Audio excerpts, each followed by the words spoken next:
بسم اللہ الرحمن الرحیم۔ ایک عورت کو اللہ ہر بار اولاد نرینہ سے نوازتا، مگر چند ماہ بعد وہ بچہ فوت ہو جاتا، لیکن وہ عورت ہر بار صبر کرتی اور اللہ کی حکمت سے راضی رہتی تھی، مگر اس کے صبر کا امتحان طویل ہوتا گیا اور اسی طرح ایک کے بعد ایک اس عورت کے 20 بچے فوت ہوئے۔ آخری بچے کے فوت ہونے پر اس کے صبر کا بندھن ٹوٹ گیا۔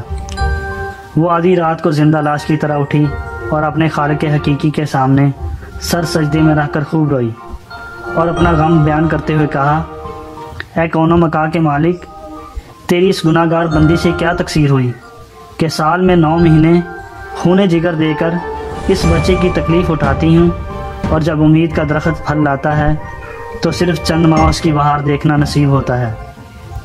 آئے دن میرا دل غم کے ہول کا شکار رہتا ہے کہ میرا بچہ پروان چڑھے گا بھی کہ نہیں۔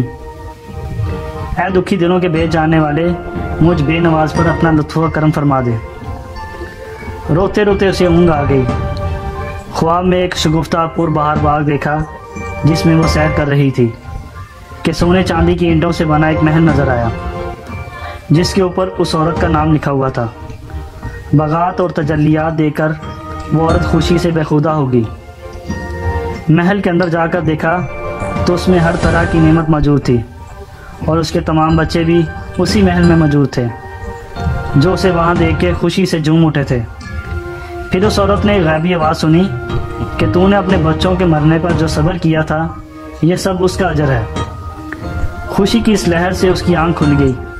جب وہ خواب سے بیدار ہوئی تو اس کا سارا ملال جاتا رہا اور اس نے بھیگی ہوئی آنکھوں سے عرض کیا، یا الہی، اب اگر تو اس سے بھی زیادہ میرا خون بہا دے تو میں راضی ہوں۔ اب اگر تو سینکڑوں سال بھی مجھے اسی طرح رکھے تو مجھے کوئی غم نہیں۔ یہ انعامات تو میرے صبر سے کہیں زیادہ ہیں۔ درس حیات، انسان کو ہر حال میں صبر کا دامن تھامے رکھنا چاہیے، کیونکہ یہی چیز انسان کو اللہ کے قریب کرتی ہے۔